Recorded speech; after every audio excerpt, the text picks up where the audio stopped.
Welcome to the Agents of Innovation podcast, where we feature conversations with entrepreneurs, philanthropists, and artists. Okay, welcome back to the Agents of Innovation podcast. I am your host, Francisco Gonzalez, and thank you for joining us here today. We're at the Miami Book Fair. It's the 40th annual Miami Book Fair, and there's a lot of authors here, and I had the privilege to read a book by one of them already in preparation for this, and we have Chris Wilson with us, the author of The Master Plan, My Journey from Life in Prison to a Life of Purpose. Thanks. And it's a really fantastic book, Chris, and thank you. Thanks for putting it together. Before we get started, can you tell us a little bit about yourself, your background, why you wrote the book, and why it's called The Master Plan? Yeah, absolutely. It's a pleasure to be here today. I am Chris Wilson, a visual artist.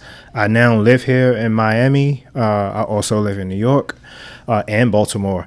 But I wanted to write a book about my story. I have a really interesting life, so I'm told. I went to prison at the age of 17. My mom and I was attacked by a police officer who she used to date, and he came after my family, shot my brother, my cousin. My cousin passed away, and then they came after me, and I ended up defending myself and by shooting one of them, and I got sentenced to natural life in prison. And so when I went to prison, I decided to come up with a plan to turn my life around. I felt like I shouldn't have been sentenced to life in prison, so I wanted to prove that my life was redeemable. Yeah, well, it seems like it has been. Yes. But Chris, as I was reading your book, I was noticing, it seemed like you seemed very kind of hopeless as a teenager, even before you committed that crime and went to jail and went to prison. It seems to me, if we recount this correctly, tell me if I'm wrong, you had really no father in your life at that time. Right. Your mother had, had some issues that she was dealing with as well. You were living in a very crime-ridden neighborhood in D.C., and this is kind of, growing up mostly in the 80s and 90s, right? Yes. And so it just seemed like you, and then you get sentenced to a life in prison at the age of 17. You wouldn't expect anything less than for someone to be depressed, and it seemed like you were. Yeah, very. You mentioned in the book, you said that rock bottom isn't a place, because a lot of us talk about hitting rock bottom and bouncing back. You said you can always go lower. It's the moment you decide to stop falling and take control of your life. You also mentioned that it was fear and only fear that got you on your feet. Can you describe that time? Yeah, absolutely. I feel like when I mentioned that rock bottom and you can go further, it's just the point where you just understand that you're at the bottom. A lot of people will be at the bottom and don't know and keep going further and further. But it's the acknowledgement of this is the lowest point of my life. And so at a certain point, having a life sentence, spending over 117 days in solitary confinement, I had to accept the fact this was the lowest moment of my life. And I decided at that point that I didn't want to keep going further down in my life. And so I just wanted to do something different. And so that's when I decided to come up what I call my master plan of how would I move up from here and, prove that my life is redeemable.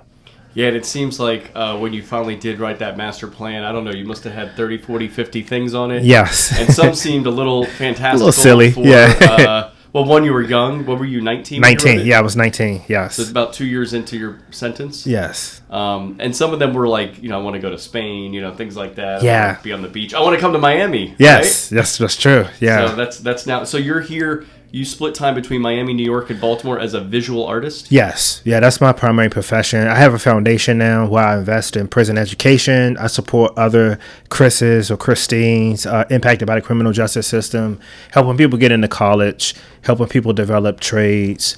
And so this is my way of paying it forward and just trying to make the world a better place than it was yesterday.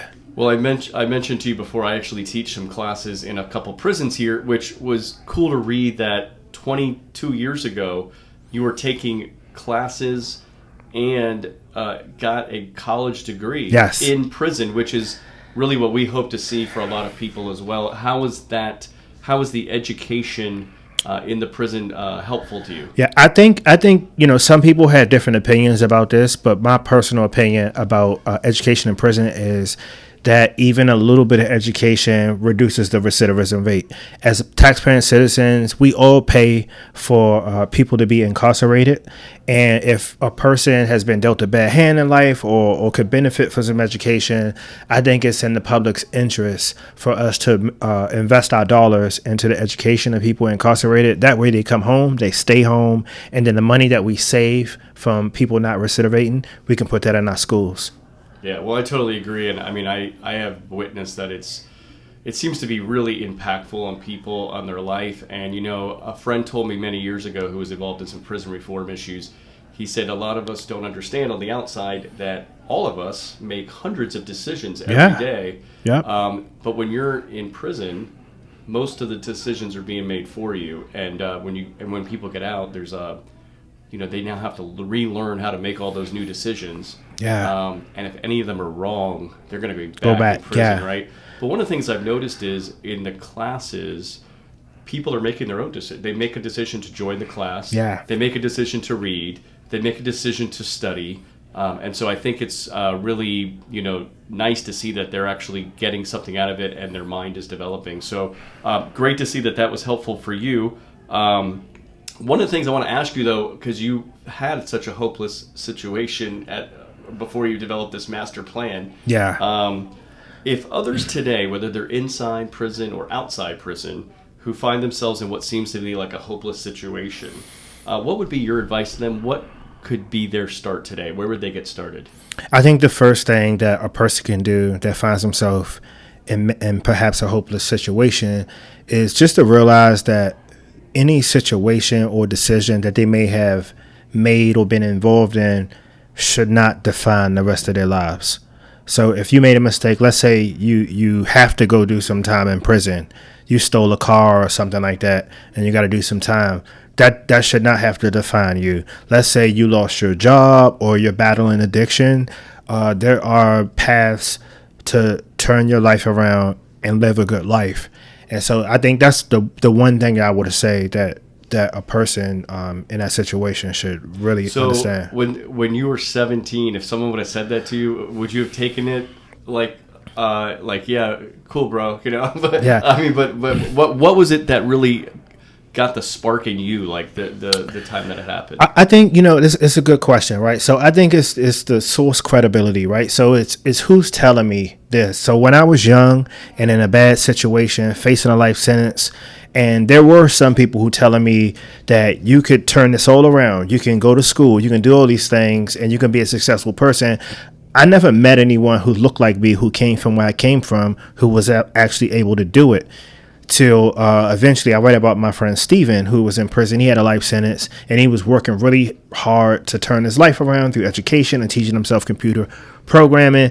And it was just his sense of belief and confidence that it was going to happen that I just adopted. I said, well, if this guy thinks he can do it, why shouldn't I think I can do it? And eventually we both pulled it off. We both turned our lives around. We're both home. We both are successful. And so I think it's just important of being able to see someone who's done it. It's easy to say it. I'm looking at someone right now, Chris Wilson. So I'm glad you wrote this book and shared your story.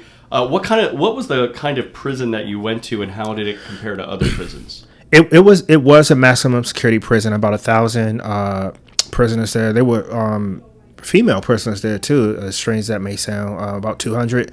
But the interesting thing about the prison that I grew up in was we had to go to therapy multiple times a week. We had to work a job, and if we were under 21, it was mandatory to go to school. And it just was really structured in a way that they gave me an opportunity to really, take a deep dive into myself and turn my life around.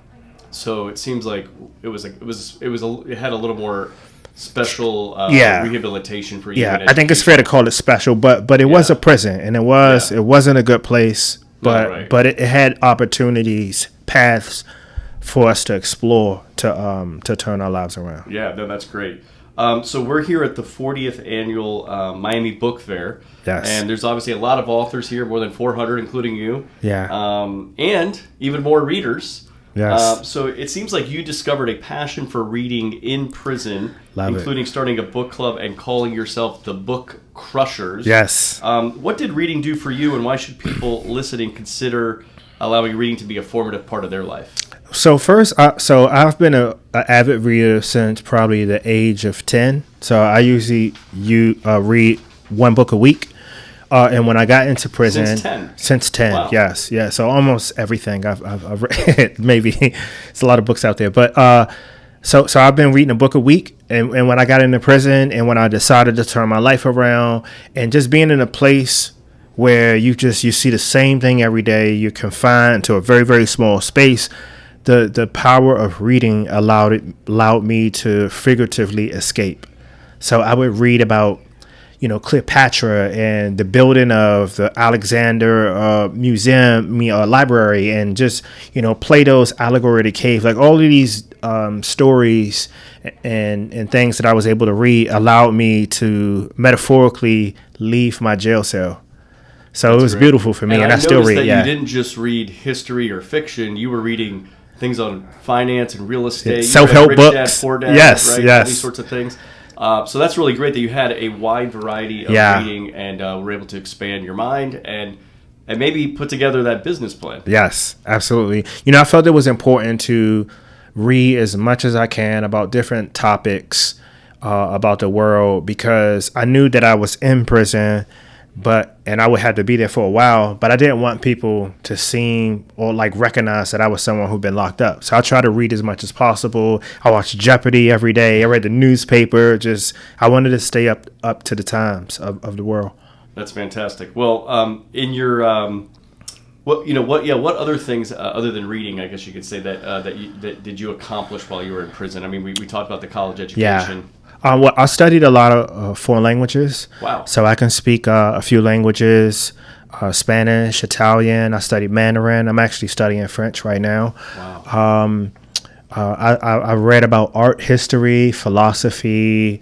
I studied a little bit of computer science and computer programming. And I just allowed myself to drift in a positive way throughout academia. Even when I graduated college, I continued to take classes in psychology and everything else that I can find. So you're a visual artist now. What kind of art do you? I think, so I'm a visual artist right now, and I'm going through an abstract phase. So for the past 3 years, I've been working on making really big abstract paintings all around the world. And I just finished up a show or unveiling in Baltimore right now. It was some figurative work where I described the city in 4 big paintings, the biggest paintings I've ever done. And art has really changed my life, and it's a passion of mine. I'll make up excuses not to go to an event or go out on a date, actually, just to stay in the studio to make art. That's amazing. Well, congratulations. That's an amazing passion. And were you doing paintings when you were in prison? I was, actually. My cell buddy who mentored me, who also had a life sentence, his name's Stephen Edwards, was a visual artist. But I used to mix the paint for him, and I should do the dirty work. I would tape up stuff. I would clean up after he would do his work. And now he teases me and says, well, I should be getting 10% on all your sales because you were watching me the whole time. Yeah, that's true. I guess that most art teachers don't get 10% of their students. No, they don't. Yeah. So you'll tell your buddy that. But in your book, you have this period where you say you were putting together ideas, even paintings. Yes. That were part of what you called your positive delusions. Yeah. You also talk about this as your dreams. Yes. So first of all, can you explain the positive delusions? Yeah, so a positive delusion, and how I came to reference that word, is it's a belief. I had to believe that I would be free one day. I had to believe that the life that I'm living right now and traveling the world, that it would come to fruition. And once you believe it, it's agency. It's like a mindset. And it allowed me to get up every morning while in prison, study, go to school, train, and work out, and go to therapy. Because if I believed that I would be free one day and I would have an opportunity to live a good life and support other people, then I had to get up every day to do that work. And so that's how it came to be. So it's interesting because, I've been in conversations with friends or others, or even, where maybe they're like, oh, you're delusional. Yeah. You live in, alternate reality, whatever, I always like to just have a positive mindset. Yeah, me too. And I recently heard someone say it's just more fun to be optimistic than pessimistic. Yeah, right? 100. Yeah. So with that all being said, do you really believe, does it take the belief first before the reality? Whether it's the skill or whether it's the opportunity or whatever, do you really got to believe it? How does belief play a role? So absolutely. So it takes belief first. And here's why. So if you believe it, if I believe that it would have taken me a long time, maybe 10 years or 15 years. That's what I thought back when I was young, to maybe have a second chance at my life. But I believed that I would have that chance. And so I had to work backwards. I said, oh, if I'm going to have this chance, my end game is I'm going to be a successful entrepreneur. I'm going to be an artist. And so what do I need to do now in order to prepare myself for that moment that I believe is going to happen? And so it allowed me to get up every day to study to get my high school diploma. It allowed me to get up every day to study to get my vocational trades, my college degree. And I was reading all these books because I wanted to apply. I knew that I would be able to apply these things that I learned at some point in the future. And so that was the positive delusion, was like, okay, people were like, you're crazy. You have a life sentence and you're never going to get out. And it's like, well, I think you're wrong. Yeah. Yeah. Well, you had that. Yeah. I think what struck me in the book is that once you had the belief that maybe I could get out one day, because you were totally hopeless if you I was for a couple of years. Yeah. And so you were preparing yourself. You were learning languages. You were reading. You were taking classes. If it didn't work out, you might still be in there, but at least you'd be more educated. Yeah. But you maybe would still have that hope. And now you're out, and you're a successful guy. You've written a book. You're here at the Miami Book Fair. Yes. You've got visual. You've got visual art shows all over the world. You live in 3 different cities. Great cities. And so one of the things I want to mention, you also talk about, when you talk about positive delusions, you also talk about this as sort of your dreams. And speaking of dreams, we're here in Miami, a place that has become emblematic for people chasing the American dream. My dad is an immigrant from Cuba, so obviously there's a lot of Cubans here. Yes. But it's there's immigrants from all over the place. There's people also from all over the country here. So I'd like to ask you to reflect on 3 parts of your life in how you viewed the American dream in each part. First, what did you think of the American dream from the vantage point of growing up in that crime-ridden neighborhood in D.C.? Yeah. Secondly, what was your view when you were in prison about it? And third, what's your conception of it today? All good questions, very existential, deep questions. So I would say, honestly, growing up, I was a little disillusioned or disappointed in believing that I had an opportunity to fulfill the American dream. Just because the starting block was different for me and my family growing up in a tough neighborhood. Our schools were bad. Our neighborhoods were ridden with crime. I witnessed a lot of my friends dying. And so it was hard to listen to, let's say, Officer Friendly coming to my elementary school, or my teachers telling me about the American dream and what was possible, when I hadn't seen it. And I hadn't seen anyone who had fulfilled it. And so that was one thing. But having gone to prison and hit my rock bottom and understanding eventually the power of education and knowledge, and understanding that no one can take away knowledge that I put in my mind, and how empowering it made me feel, and going through college and just learning about history and business and people who've done amazing things in America, that inspired me. And I developed a belief that if I just had a chance, that I could prove that I could be, one of these successful individuals. And so now, having been out of prison for 11 years, I have homes around the world. I help, hundreds of people. I work alongside amazing people, and we pay it forward every day. I really believe that America is the best place to really make a difference in this world. And I'm incredibly grateful for the education that was provided for me, all my teachers, my therapists that kind of pushed me to make me be a better person. And now there's a sense of responsibility as an American and just as a good person to help as many people as I can and to pay it forward. And it's about legacy. And so I want people to remember me not as a person who committed a crime and went to prison, but as a artist who really cared about his community and did everything he could to make the world a better place.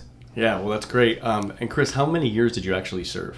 I served 16 and a half years in prison. 16 and a half? Yes. Wow. And then I noticed that, I can't remember what year it was, but you were invited to the White House. Yes, a couple of times. Yeah. And so, well, I know you got a presidential award. Presidential medal.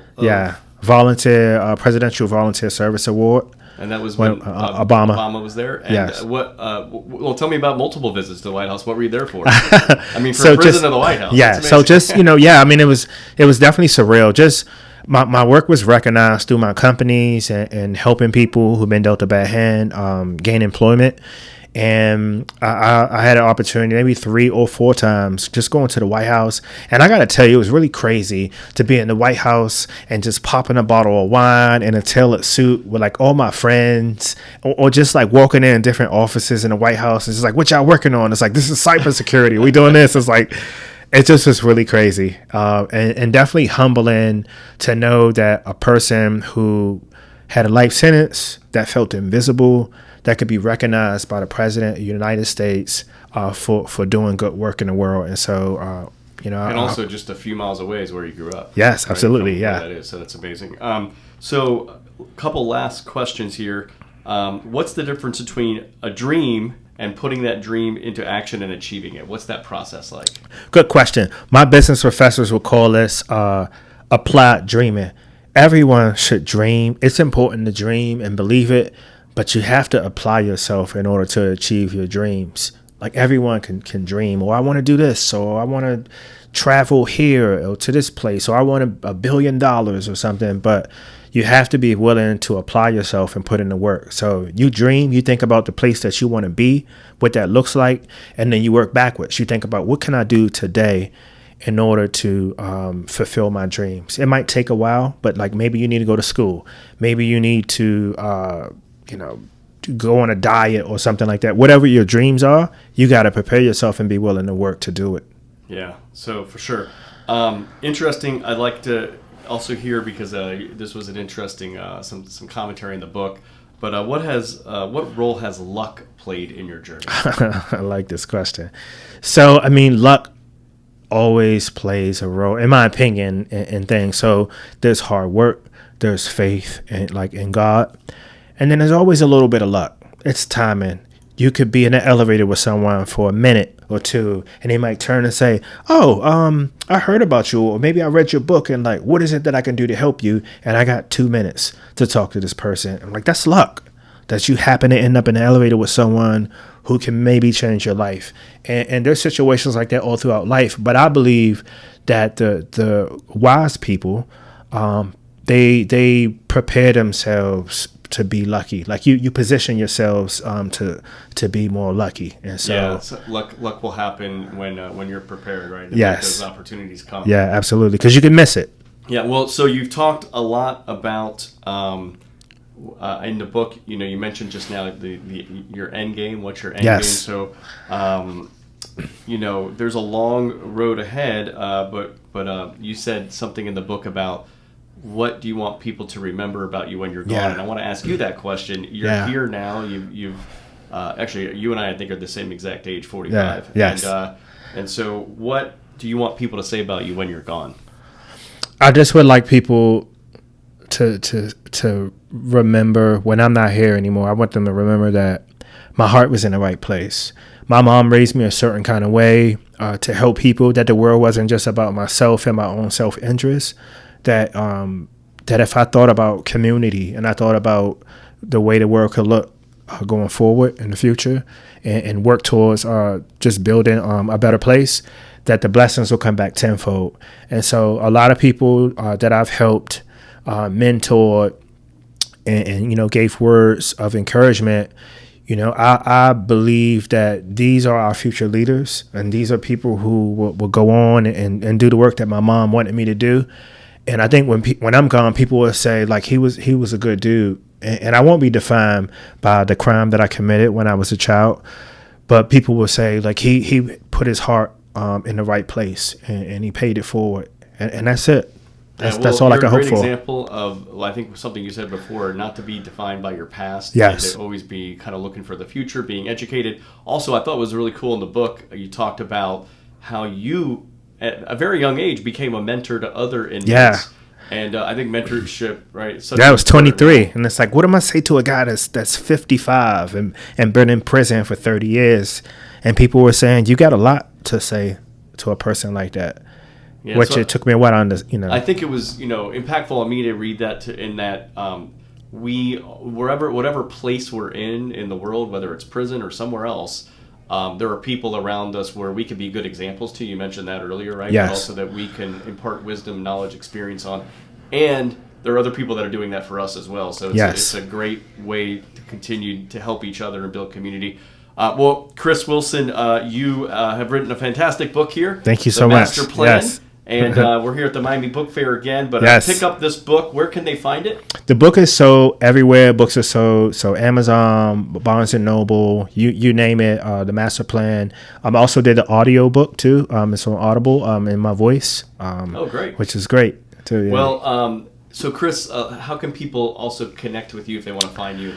People can connect with me through my website, chriswilson.biz.biz, or through my foundation, chriswilsonfoundation.com, or follow me on Instagram, Chris Wilson's Life. Real quick, what does your foundation do?